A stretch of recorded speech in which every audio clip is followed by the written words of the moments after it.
here for LowKick, mate. Today I'm joined by Nathaniel Wood, who unfortunately won't be fighting on September 4th. How's it going, Nathaniel?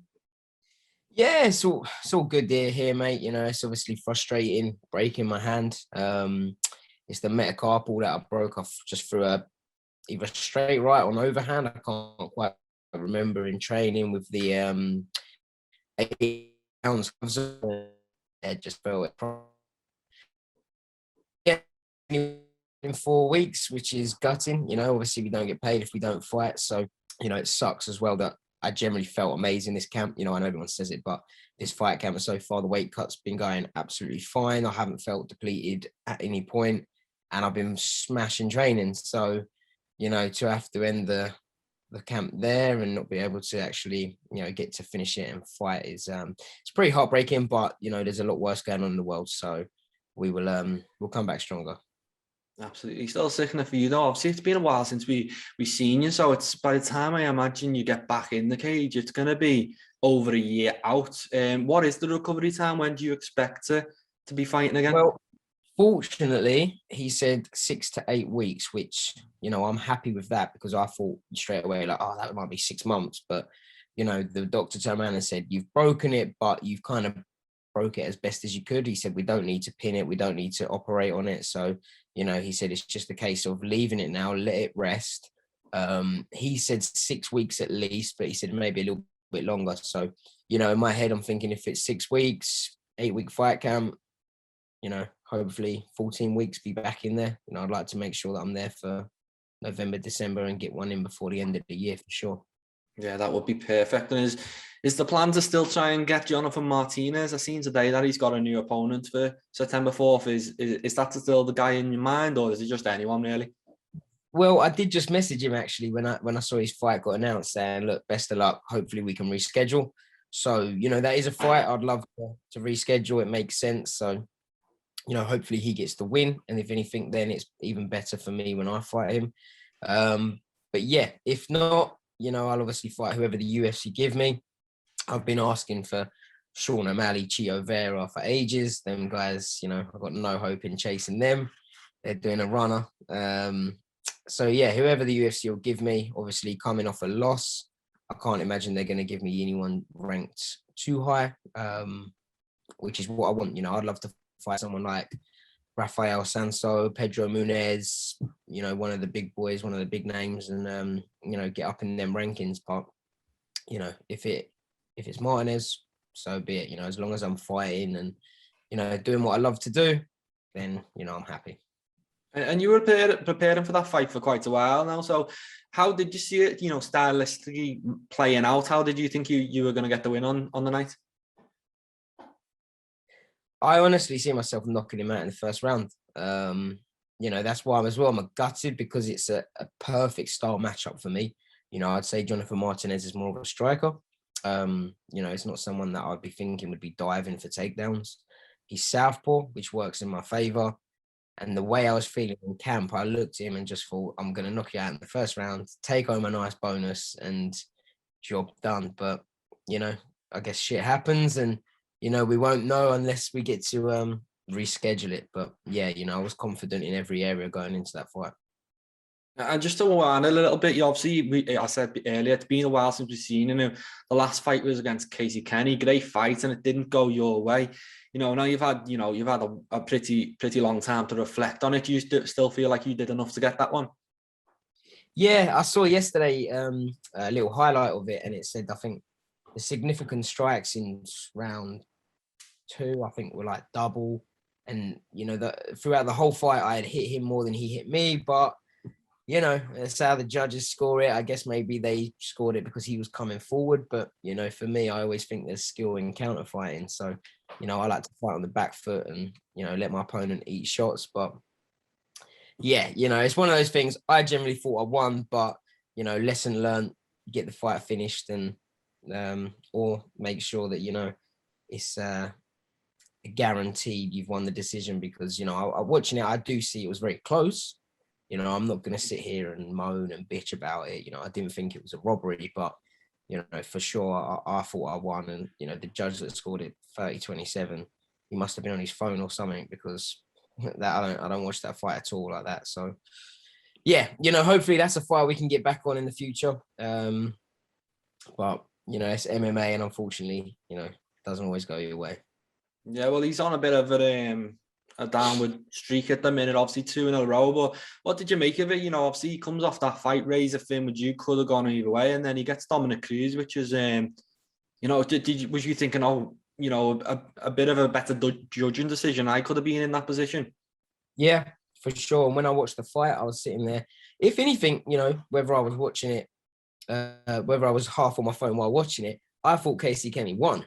It was very, very close, but I thought he was the better fighter. And watching him versus Cruz, I was sitting there thinking, man, I would have destroyed Cruz. Why Casey Kenny didn't keep throwing leg kicks was, beyond me. And, if you look at my record, I've thrown more kicks than I think anyone there is in the bantamweight division. So, if I get matched with Cruz, that would be a lovely fight. I would be taking his leg home with me. But yeah, as I say, it's MMA, and, obviously they gave it to Cruz that night. So I can only imagine that he's going to be looking at getting, a top 5 opponent. Maybe they'll put him in out with someone like Aldo, that'd be a good fight. But yeah, I haven't seen the fight yet he just had with Yadong Song. But I heard that he was also complaining, so I'm not sure if maybe it was a close decision again, but yeah, I heard that he thought he'd won or something. Yeah, I think he did think he won, but Yudong looked really good actually, and he was doing a lot of counter striking, so he's an exciting prospect, just 23 years old, and the bantamweight division's full of them. It's unfortunate that you can only have a top 15 ranking, because you could probably get 20-25 guys into that bantamweight top tier. So we'll move on, and we'll come back to the bantamweight division in a little while. I just want to speak to you about UFC London. Obviously, it looked like that's where we were getting a big card. They seem to always want we were the first one to get scrapped. It now seems to be heading to Vegas. Obviously, you only pulled out, was it less than a week ago? So what was the talks you were hearing? Was it, by the time you'd pulled out, was it still London, or has it moved? I heard that it was going to be London, but there was like negotiations or whatever, I believe, with like the UK government and stuff. As for why it hasn't happened, I have no idea, honestly. As far as I was aware, it was getting ready for London. And then, I think a week before I broke my hand, they said, okay, it's now been moved to Vegas. So I can only imagine that, COVID's got in the way of things again. But yeah, don't take that obviously word for word, because I'm only hearing what, my manager's hearing and other people are. So yeah, unfortunately it weren't London, but if anything, I'm kind of glad now, because now that I've broken my hand, if it was London, I would have been absolutely devastated. If anything, I think I would have just had to lie about my hand and go in there with one hand. But yeah, for me, that would have meant everything to be in London. So the fact that it's been moved anyway, that's great. Hopefully that means they'll get it back on, soon. And, I'd like to think that they'd put me on there. Yeah, hopefully you're on the next one. And with it being in America now, it's going to be an early card, in America, so PartTime UK. How would you deal with, fighting in the morning? Would that be a positive or a negative, or not really impact you? I don't think it would impact me, because one, I fought in Abu Dhabi when we had to fight at, a crazy time. And I think the adrenaline rush, as soon as you get that in you, you're not going to notice it. So, it might have affected me a little bit, maybe just like, throughout the preparation. But, come fight day, it doesn't matter what time you're fighting. If you ask me, I'm just going to, go in there and try and do what I do best, and, let's put on a show.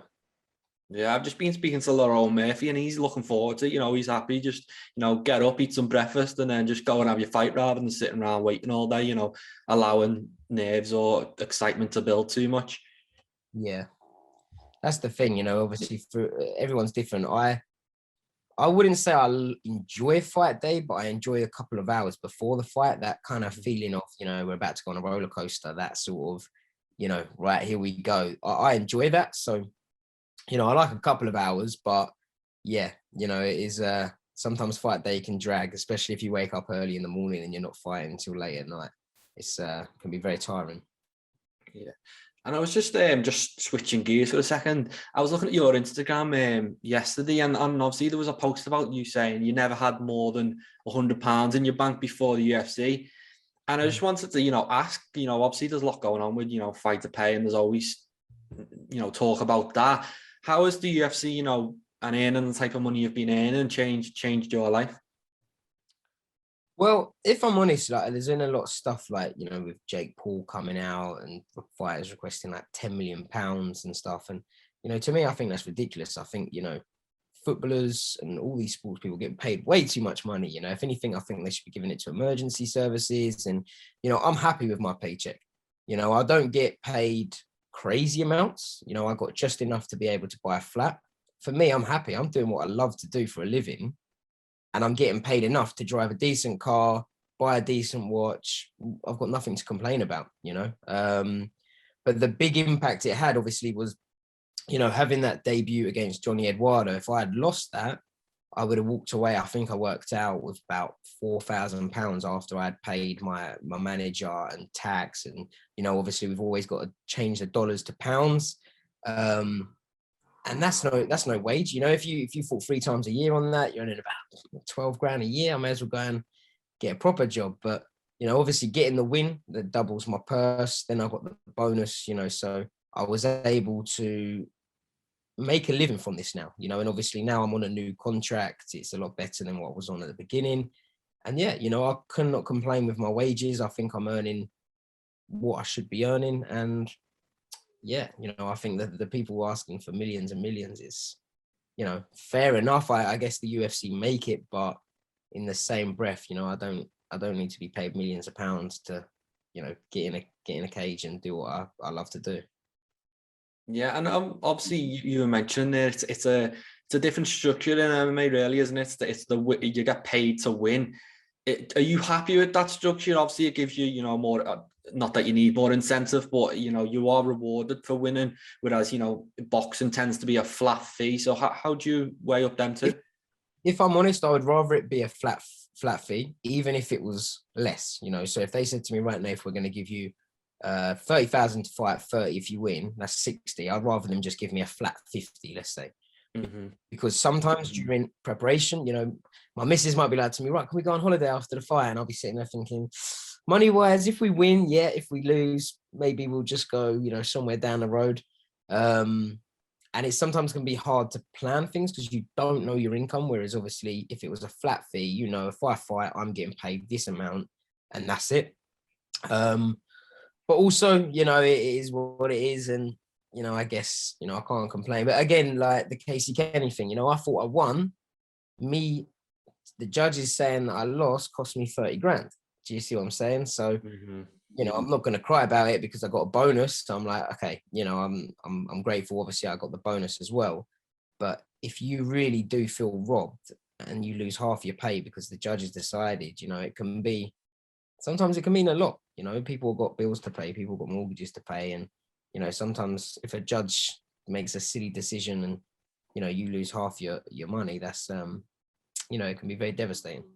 Yeah, absolutely. That's the main problem. And obviously we've had some, issues in the press lately, with the, Sir Alper and Cheyenne Buys coming in. And obviously they're relatively new UFC fighters. So is kind of just being skinned part of the journey, when you're up and coming? Is that the way it should be? Or once you're in the UFC, should you have enough money, to to at least live the life properly? Because obviously we've seen a lot of part-time fighters and they don't quit the job for a while afterwards.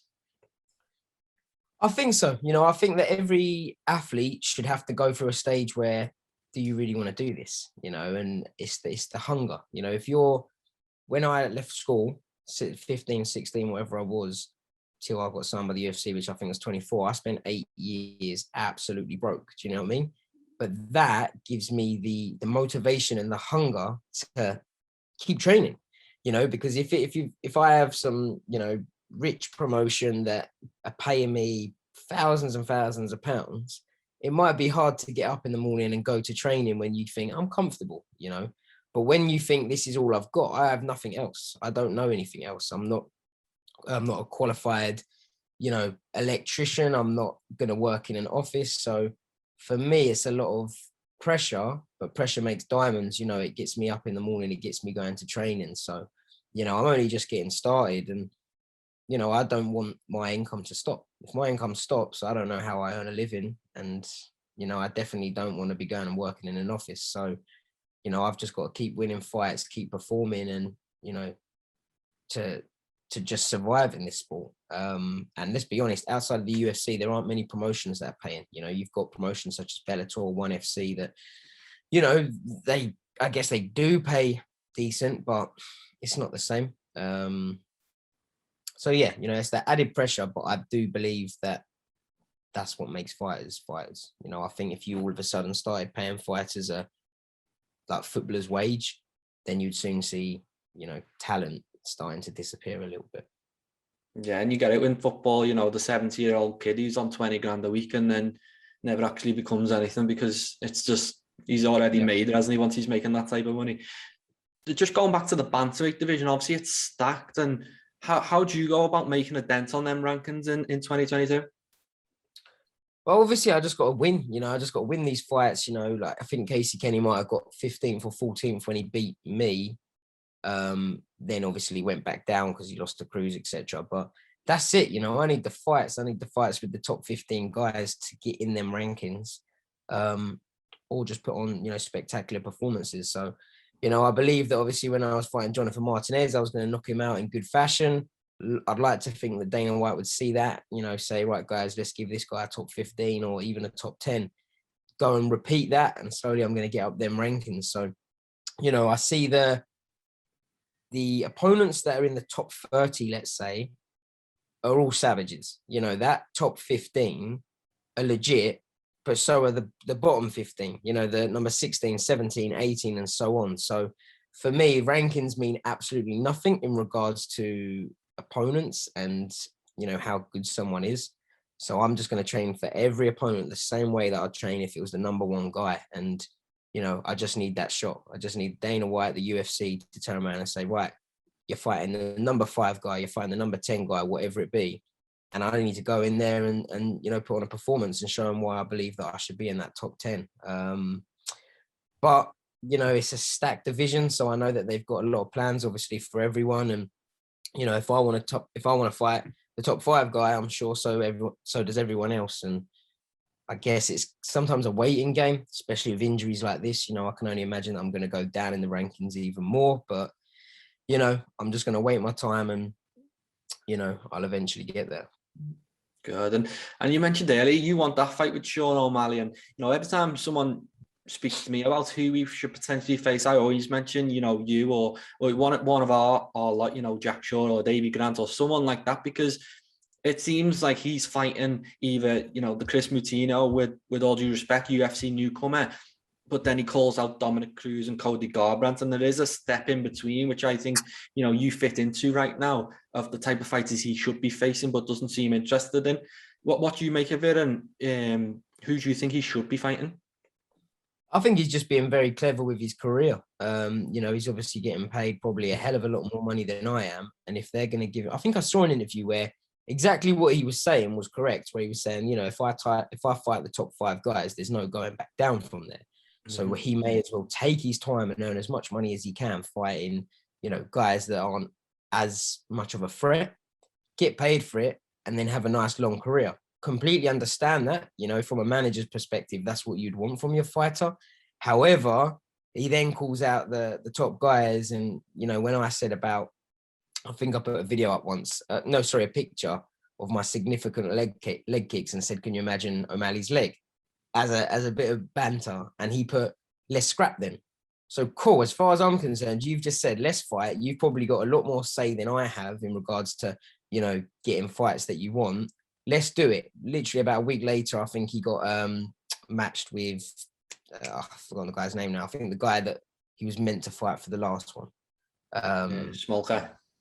Yeah, so for me, I'm saying, you know, if you're gonna agree to fight, let's do it. If not, don't say anything. Do you see what I'm saying? But yeah, you know, a lot of the time I don't know whether it's him or whether it's his manager. But, you know, I've asked for that fight and, you know, nothing's happening about it. So, yeah, I think he's enjoying hanging around with 6ix9ine too much. One day, hopefully. And I did mention a few names before, and we've got, you know, a few domestic fighters, you know, from the UK in that division. You know, we've got Shaw, we've got Grant, we've even got, you know, Cameron else there. Are they fights that interest you, or would you prefer to avoid, like, you know, the derbies unless it's got a bit more on the line? If I'm honest, whatever the UFC gives me, I would never turn down a fight, and I would never say to them, you know, this fight is not good enough for me or anything like that. If I get to pick, then I want anyone in that top 15. But yeah, you know, if the UFC ring me now and say any of them names, I'm only going to accept it. You know, I'm never going to turn down a fight. I'm not in that position to, you know, turn down fights yet. So, yeah, you know, honestly, whoever they give me personally, I always prefer fighting a striker because I feel like I'm going to get more chance of an entertaining fight. You know, if I fight someone that's, you know, let's just say a pure wrestler, cool. I'm still confident that I'm going to win. I'm still confident that I've got the ability to choke them out or, you know, knock them out in the process. However, the whole fight camp is going to be a lot more boring than it would be if I've got, you know, someone like Martinez who's going to come, he's going to come game and he's going to be there to fight.